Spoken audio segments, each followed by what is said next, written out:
Thierno Bocoum Babacar Ba forum du justiciable jàpp ne jalgati yoon la mënees nañ ko waxee noonu. non nan la jalgate yoon c'est-à-dire que non nañ ma wax nu mu daal jalgate yoon. waaw il faut est-ce que aujourd'hui non tey d'abord xam nga le règlement intérieur de l'Assemblée nationale moom mooy wax ne Ousmane Sonko pas Ousmane Sonko c'est-à-dire que le premier ministre bi nga xamante ne moom lañ tabba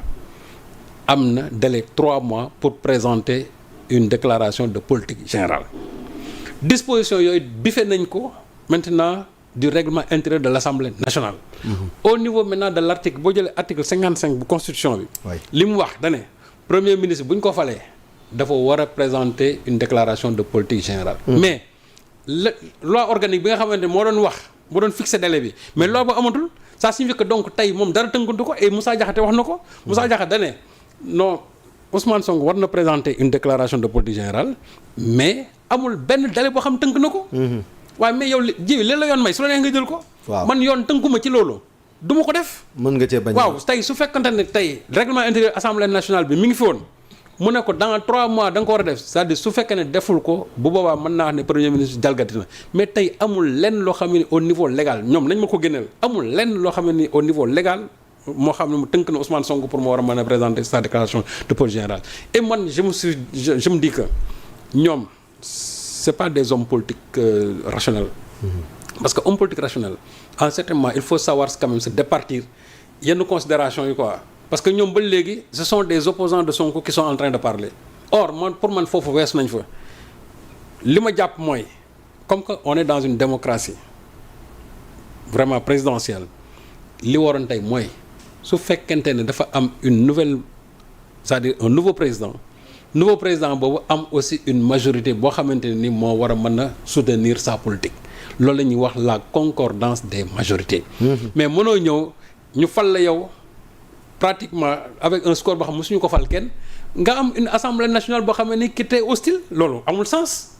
c'est-à-dire que loo fa mën a indi ñoom su leen neexee ñu jël ko teg ko fële léegi nag su boobaa yéen ngeen nekk ci ay gymnastique par ci par là ñu naan wéy di ngay yëg ko wàcc yow sa politique déjà ñu commencé ko yaar non pour man. Il faut tout faire pour que cette assemblée nationale là qu'on la dissolve loolu mooy dëgg teg une majorité ba pare ñëw présenter aux Sénégalais une politique boo xamante ne ni moom nga fas yéene def fii ak les 5 ans à venir. loolu mooy dëgg. sëñ Sall man dinaa la delloowaat un peu ginnaaw par rapport ak li nga xamante ne moom mooy je sais pas falsification bu règlement intérieur. ñoom ñi falsifier mbir mi lan lañu war a teg ci ñoom seen. mais c'est des faussaires. man su loolaa ñoo ayib dafee man leen si ñii c'est parlementaires yi ko def il faut les poursuivre. man falsification non c'est des faussaires non c'est-à-dire ñu ko def yëpp c'est des faussaires il faut les poursuivre parce que li nga xamante ne newul ci règlement intérieur assemblée nationale yow nga dugal ko ci ça signifie que tu as fait faux et usage de faux donc ña nga xam dañ ko def nag te loolu am na lu ci code pénal wax mais il faut les poursuivre su fekkee ne dañu war a summi seen mbalaanu kirlaay laa la wax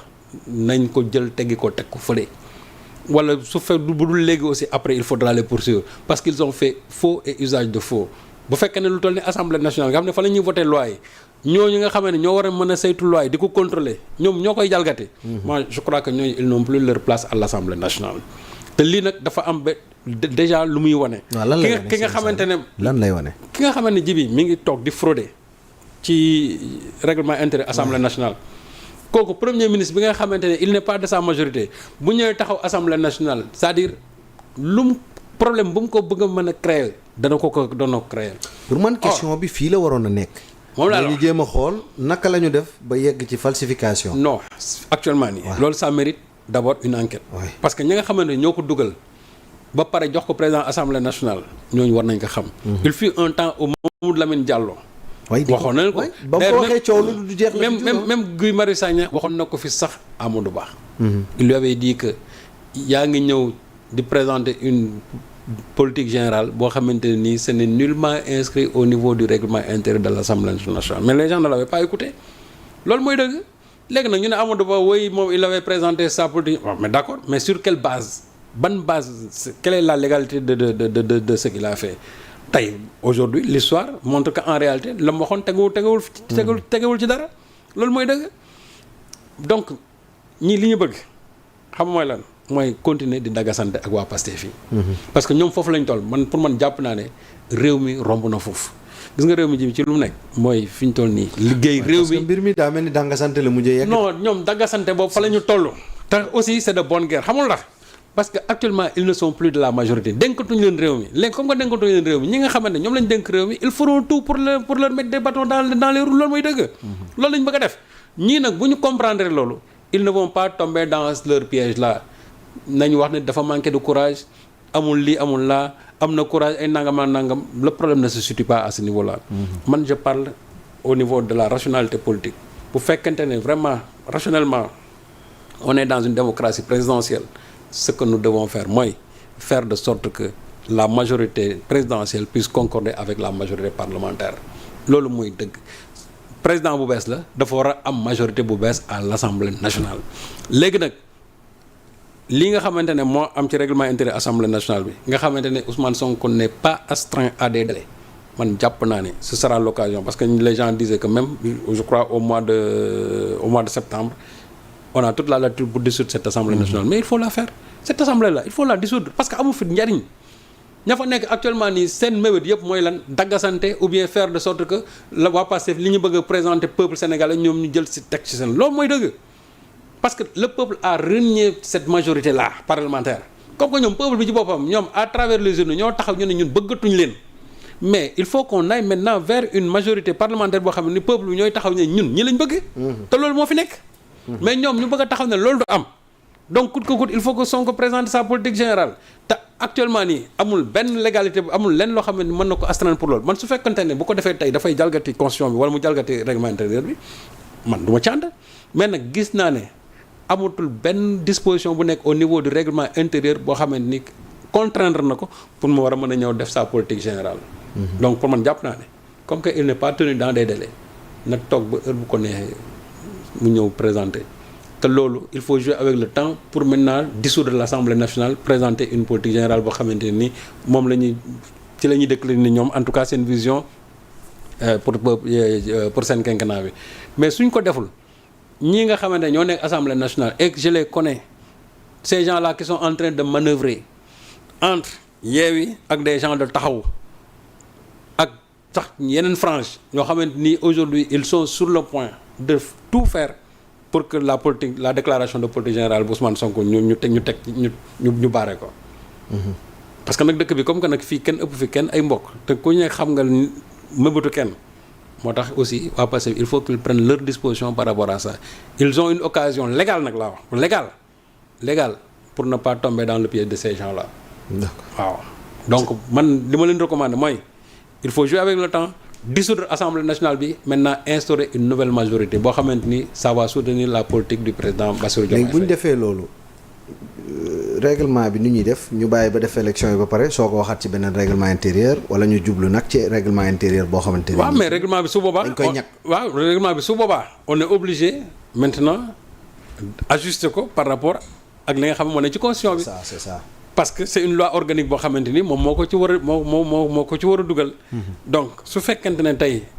amoon nañ une nouvelle majorité mais il faut tout faire aussi pour l'harmoniser bien sûr avec li nga xamante ne moo am au niveau de la. alors Serigne Saliou est-ce que duñu permettre également tamit assemblée nationale boobu ngay wax tamit ñu xool anam gi ñuy tabbee ñi nga xam te ni ñooy députés yi parce qu'on a vu des députés yoo xam te nañ ma baal ci kàddu gi yoo xam te ne nii mënees nañoo wax ne seen turu honorable bi mën nañ ko remettre en question ndax jarul itam ñu xalaat ci ban type de député la ñu war di am ak anam gi ñuy palee tamit député yi. waaw mais xam nga loolu mooy la réformation du mode de scrutin. oui. c'est-à-dire des députés parce que députés yi dañ leen defal ci proportionnel ak ci ñuy wax liste nationale moom ça ne reflète pas en tout cas ça ne reflète pas la majorité ou bien député bi nga xam ne yow am nga baatu askan bi man ñi nga xam sax dem nañ proportionnel ñoom laa gën a jox respect que ñi nga xam ne ñi ngi nekk ci liste nationale parce que liste nationale ce leader politique mooy xool fu ko neex mu positionné la fa su fekkee ne yóbbu nañ la ci tête de liste yi yow leer na ne ak loolu nit ñi contre yow da nga jàll. président bi sa chef de parti aussi su la bëggee coince bu ko neexee da lay jël yóbbu la foo xam ne leer na ko ne fii député yi duñ fa egsi. Il y a maintenant la proportionnelle bi c'est en fonction bien sûr des députés yi nga xamante ne moom ngay am au niveau national ci la ñuy génnee proportionnelle bi ba pare génne ñi nga xam ñoo nekk liste nationale mais loolu souvent ça ne reflète pas li ñuy wax tout simplement la démocratie même au niveau du Parlement. Il était question loolu depuis 2012 Macky Sall waxoon na ko ne dañu war a réformer le type de député parce que loolu moo ñuy permettre suba duñ ne député de Macky Sall député du président député de Sonko député de Diomaye et cetera mais fii ay nit dañ fi taxaw ne man député telle personne là te loolu bu ñu koy wax mooy diw moo ma ne fii lañ may placé ci liste bi moo ma jël et cetera c'est-à-dire que même yow sa gox amuñ mën nañ sax bañ am ci yow confiance léegi soo gisee par exemple fu mel ni France scrutin uninominal la à 2 tours da nga ñëw ci gox ni ñuy falee président noonu la ñuy fale dañuy ñëw ñu ne gox bii telle personne moo fi nekkal Pastef telle personne moo fi nekkal Taxaw telle personne moo fi nekk bu ko fexee suñ ñëwee ku ci nekk seen i bulletin ñooñu moo ciy génn nit ñi bu ñu demee di voter dañaan bulletin waa Pastef a ngi nii bulletin waa Taxaw a ngi nii bulletin waa APR a ngi nii bulletin nangam nga xool bala ca neex nga jël boobu nga dugal su boobaa ka nga xamante ne moom moo présenté wu ci circonscription booba kooku yéen a ko fal yéen waa yéen waa gox boobu yéen a ko fal kooku président falu ko yéen waa gox bi yéen a ko fal président falu ko loolu mooy mode de scrutin bi nga xamante ne ci loolu la ñu war a dem aucune démocratie n'est parfaite mais je crois que aussi il faut toujours essayer de la perfectionner loolu mooy dëgg mais ni nga xamante ne moom la ñuy falee député yi toujours ça ne reflète pas en réalité la vraie démocratie parlementaire léegi nag le temps qui leur est imparti tuuti na ba nga xamante ne man jàpp naa ne bu ñu ko fi naree réformer di xaaraat problème lay indi léegi mode de scrutin bi ce qui est sûr et certain mooy la nouvelle assemblée ci mode de scrutin bi mais il faut aller vers des réformes. surtout ça. parce que li am solo mooy nañ ko réformer faire de sorte que la prochaine assemblée nationale quand même puisse refléter au moins la représentativité populaire. Mais à ce rythme moom toujours maay député du président maay député de tel chef parti maay député Massamba maay député Mademba. Donc moo tax ma ne mode de scrutin moom il faut forcément ñu réformer ko. waaw il faut forcément ñu réformer ko. Voilà. D'accord alors fii laay ñëwee ci beneen pàcc boo xamante ne nii ngir waxtaanee l'actualité parce que ginnaaw déclaration politique générale bi Serigne Saliou am na